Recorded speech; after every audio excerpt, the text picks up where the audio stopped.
नमस्कार श्रोते हो, इरा प्रगी मराठी या युट्यूब चॅनलवर सर्वांचे स्वागत. आजच्या व्हिडिओमध्ये आपण ऐकत आहात क्षणमोहाचा काळ प्रीतीचा या कथेचा भाग 12. संध्याकाळची वेळ होती. सदाशिव पेठेतील नर्मदा सदनच्या जुन्या वास्तूत एक गूढ शांतता पसरली होती. तन्मय आज ऑफिसमधून नेहमीपेक्षा लवकर घरी आला होता.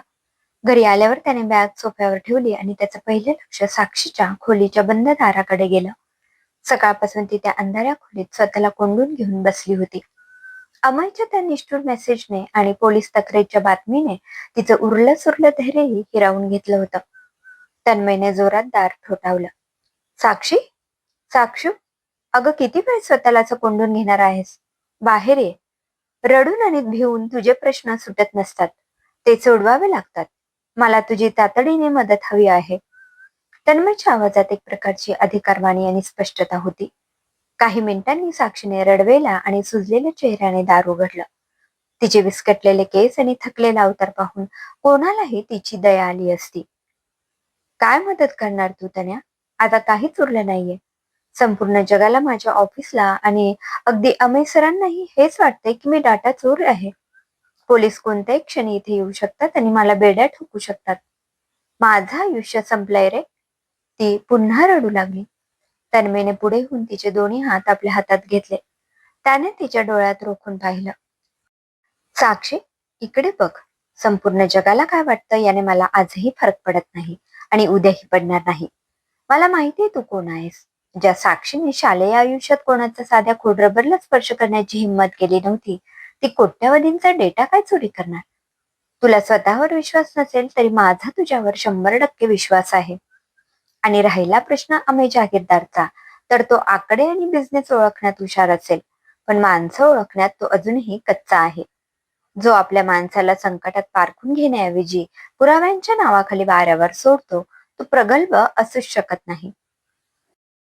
तन्मयचा हा ठाम आणि आश्वासक विश्वास साक्षीसाठी एखाद्या संजीवनीसारखा ठरला. तिचे अश्रू थांबले आणि तिच्या मनात आशेचा एक छोटासा किरण चमकला. पण तन्या, पुरावे तर माझ्याच लॅपटॉपवर आहेत. IT टीमने अमय सरांसमोर सर्व दाखवलं. माझ्या सिस्टीमवरून निटकोला मेल्स गेल्या आहेत. तांत्रिकदृष्ट्या मी अडकली आहे, ती हताशपणे म्हणाली. तन्मय मिश्किलपणे पण गंभीरपणे हसला.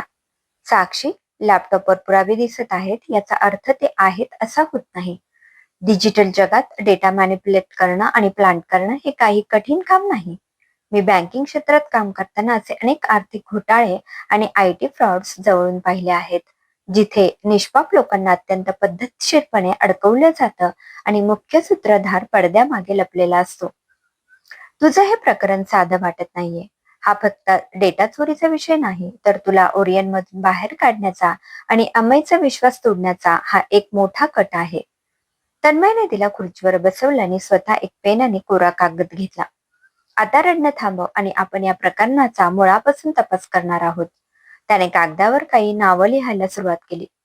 मला सांग, तुझ्या ऑफिसमध्ये तुझे शत्रू कोण आहेत? तुला प्रमोट केल्यामुळे कोणाचं नुकसान झालं होतं? आणि ज्या दिवशी हे मेल गेले, त्या दिवशी तुझ्या आजूबाजूला संशयास्पद हालचाली कोणी केल्या होत्या?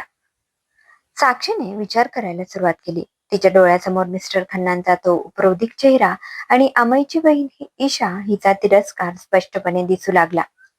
तन्मयच्या शब्दांनी तिला जाणीव करून दिली की ती ज्या मोहाच्या जगात वावरत होती, तिथे मैत्रीचे मुखवटे घालून अनेक शत्रू वावरत होते.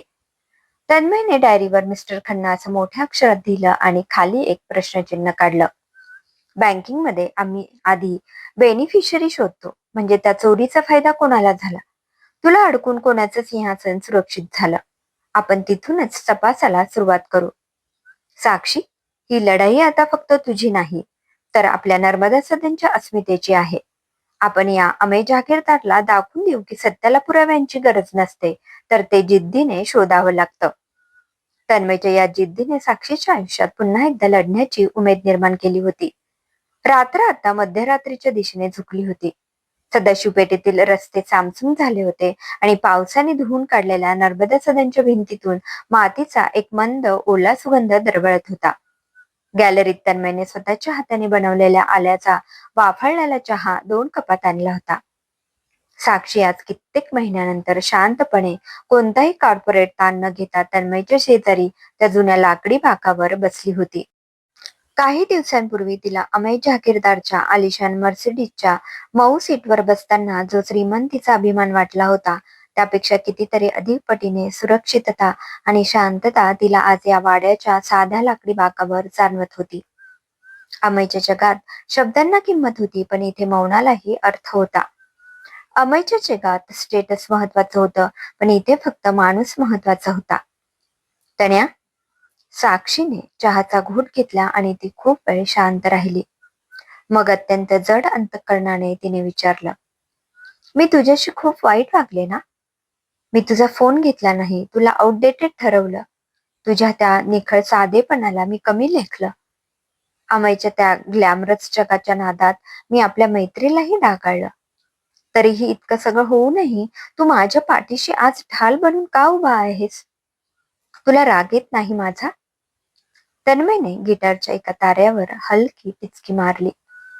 त्यातून निघालेला एक मधुर स्वर रात्रीच्या शांततेत विरून गेला. तो शांतपणे हसला आणि म्हणाला, साक्षी, मैत्रीमध्ये सॉरी किंवा थँक्यूची खरं तर गरजच नसते ग. आणि तू जे काही वागली होतीस ती तू नव्हतीस. तो तुझ्यावर चढलेला अमयच्या त्या झकमकत्या जगाचा प्रभाव होता. मोहाचा तो क्षण असाच असतो. तो माणसाला स्वतःच्याच सावलीपासून दूर नेतो. मला फक्त माझी ती जुनी साक्षू परत हवी आहे. ती जी संकटात रडत बसण्यापेक्षा पाय रोवून लढायला घाबरत नाही. तू चुकली होतीस पण हरली नव्हतीस. साक्षीच्या डोळ्यात पुन्हा पाणी आलं, पण यावेळी ते अपमानाचं किंवा दुःखाचं नव्हतं, तर ते कृतज्ञतेचं होतं. तिला जाणीव झाली की ज्या मोहाने तिला स्वतःच्या मुळांपासून तोडलं होतं, त्याच संकटाने तिला तिच्या आयुष्यातील सर्वात खऱ्या आणि हिऱ्यासारख्या माणसाची ओळख करून दिली होती. तन्मयने ठरवलं होतं की तो केवळ साक्षीचं नावच स्वच्छ करणार नाही, तर अमय जहागीरदारचा तो युगो आणि मिस्टर खन्नांचं ते कारस्थान दोन्ही मुळासकट मोडून काढणार. नर्मदा सध्यांच्या डोक्यावरचे काळे ढग आता हळूहळू पांगले होते आणि चंद्राचा शीतल प्रकाश वाड्याच्या ओसरीवर पसरला होता. वातावरणात एक प्रकारची नवी उमेद होती. तन्मयने साक्षीकडे पाहून तिला वचन दिलं, जोपर्यंत तुझं नाव या डेटा चोरीच्या आरोपातून पूर्णपणे मुक्त होत नाही आणि तुझे गुन्हेगार जगासमोर येत नाही, तोपर्यंत हा तन्मय स्वस्थ बसणार नाही. उद्यापासून आपण आपला समांतर तपास सुरू करतोय. पोलीस त्यांचं काम करतील, पण आपण आपल्या बुद्धीने सत्याचा शोध घेऊ. तन्मयने दिलेला तो आश्वासक राकट पण मायेचा हात साक्षीने घट्ट पकडला. तिच्या मनातली भीती आता जिद्दीत बदलली होती. क्षणमोहाचा आता कायमचा संपला होता आणि आता काळ सुरू झाला होता तो एका खऱ्या प्रीतीचा आणि न्यायासाठी दिलेल्या संघर्षाचा. तिला आता अमयच्या काचेच्या महालाची हाव नव्हती. तिला हवी होती ती फक्त तिची प्रतिष्ठा, आणि ती मिळवून देण्यासाठी तन्मय सज्ज झाला होता. नर्मदा सदनच्या त्या जुन्या बेडरूमचं स्वरूप आता पूर्णपणे बदललं होतं. तन्मयने त्या खोलीला एका लहानशा वॉर रूम मध्ये रूपांतरित केलं होतं. खोलीच्या एका भिंतीवर त्याने पांढरा कागद लावून त्यावर स्कायलाईन प्रकल्पाची संपूर्ण टाइमलाईन, महत्वाच्या तारखा आणि संशयास्पद घटनांची मांडणी केली होती. टेबलावर फायनान्शियल जर्नल्स, लॅपटॉप आणि काही तांत्रिक डायऱ्यांचा ढिगारा पडला होता. तन्मयच्या डोळ्यात एक वेगळीच एकाग्रता होती. तोच शार्प ऑफिसर जो बँकेत असताना एका सेकंदात चूक शोधून काढायचा. साक्षी समोर बसली होती. अजूनही तिच्या मनात थोडी भीती होती, पण तन्मयच्या शांत स्वभावामुळे तिला बळ मिळत होतं. साक्षी, आपल्याला त्या रात्रीच्या प्रत्येक मिनिटाचा हिशोब हवा आहे. डेटा लीक झाला त्या दिवशी तुझं लॉगिंग रात्री 11:45 ला दाखवलं होतं आणि त्याच वेळेत मेल गेला आहे. तू नेमकं काय करत होतीस ते पुन्हा एकदा अगदी बारकाईने आठवून सांग, तन्मयने तिला विचारलं. साक्षीने आपले डोळे मिटले आणि त्या रात्रीच्या घटनाक्रमात ती पुन्हा एकदा शिरली. तन्या, अमय सर तेव्हा त्यांच्या केबिन मध्ये एका क्लायंटशी फोनवर बोलत होते. मी शेवटची फायनान्शियल फाईल सेव्ह केली होती.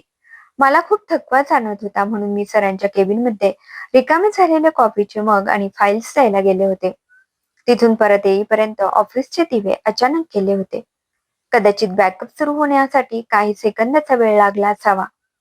त्या अंधारात आणि गोंधळात मी माझी सिस्टीम लॉक न करताच 2 मिनिटांसाठी बाजूला झाले होते. जेव्हा दिवे आले तेव्हा मला सगळं नॉर्मल वाटलं आणि मी माझं कामावरून घरी आले, साक्षीने आठवत सांगितलं. तन्मयच्या डोळ्यात एक चमक आली. त्याने भिंतीवरच्या चार्टवर एक मोठं वर्तुळ काढलं.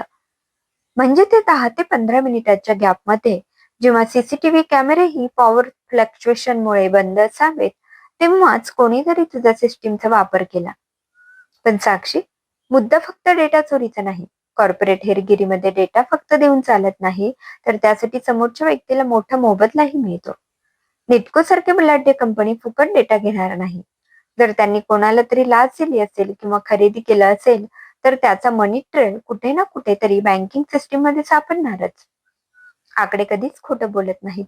फक्त त्यांना शोधण्याचं कौशल्य हवं. तन्मयने आता जनास्था बँकेतील आपल्या प्रदीर्घ अनुभवाचा आणि फॉरेन्सिक ऑडिटच्या ज्ञानाचा वापर करायला सुरुवात केली. त्याने ओरियन ग्रुपच्या पहिल्या 6 महिन्यांच्या सार्वजनिक उपलब्ध असलेल्या आर्थिक व्यवहारांचा आणि साक्षीने दिलेल्या काही माहितीचा अभ्यास करायला सुरुवात केली. त्याला हे पक्का माहित होतं की जो कोणी खरा गुन्हेगार आहे त्याने इतका मोठा पैसा स्वतःच्या अधिकृत खात्यावर नक्कीच घेतला नसणार. अशा कामांसाठी शेल कंपन्या किंवा बनावट नावावर उघडलेल्या खात्यांचा वापर केला जातो. तन्मयने रात्री उशिरापर्यंत आपल्या बँकेच्या काही प्रगत सॉफ्टवेअर लॉजिकचा आणि डेटा मायनिंग तंत्राचा वापर करून काही संशयास्पद ट्रान्झॅक्शनची साखळी शोधायला सुरुवात केली. हे बघ, त्याने लॅपटॉपची स्क्रीन साक्षीकडे वळवली. ज्या दिवशी डेटा लीक झाला त्याच्या बरोबर 2 दिवस आधी निटको कन्स्ट्रक्शनच्या एका सब कॉन्ट्रॅक्टर कडून व्हीके एंटरप्राइजेस नावाच्या एका लहानशा कंपनीला 50 लाख रुपये ट्रान्सफर झाले आहेत. ही कंपनी कागदावर फक्त एक रद्दी साठवण्याचं काम करते, पण त्यांच्या खात्यावर इतकी मोठी रक्कम येण्याचं कारण काय? तन्या, व्हीके? खन्ना सरांचे नाव विजय खन्ना आहे. साक्षीने शॉक बसल्यासारखं विचारलं. कदाचित, पण इतकं सोपं नसतं साक्षू. खन्ना इतके मूर्ख नाहीत की स्वतःच्या इनिशियल्सने कंपनी काढतील. पण आपण जर या कंपनीचा मूळ पत्ता आणि त्यांचा संचालक शोधला तर आपण खऱ्या सूत्रधारापर्यंत पोहोचू शकतो. तन्मयने ठामपणे सांगितले. बँकिंग मध्ये याला लेअरिंग म्हणतात. पैसे इतक्या वेगाने फिरवायचा की मूळ स्रोत सापडू नये. पण त्यांना हे माहीत नाही की मी पैशांच्या प्रवासावरून माणसांची नियत ओळखणारा ऑफिसर आहे. तन्मयच्या या तांत्रिक पुराव्यांनी आता एक गोष्ट स्पष्ट केली होती की हा कट फक्त एका रात्रीच रचला गेला नव्हता, तर हे एक महिनाभर चाललेलं नियोजन होतं. स्कायलाईनच्या इमारतीचे आकडे आता एका मोठ्या घोटाळ्याची कहाणी सांगत होते. तन्मयने ठरवलं होतं की तो अमेय जहागीरदारला तो मनी ट्रेल दाखवेल, ज्याने त्याच्या डोळ्यांवरचा विश्वासाचा पडदा कायमचा उडेल. क्रमशः लेखिका वेदा. श्रोते हो, कसा वाटला कथेचा हा भाग कमेंटमध्ये अवश्य कळवा. पुन्हा भेटूया कथेच्या पुढील भागात. धन्यवाद.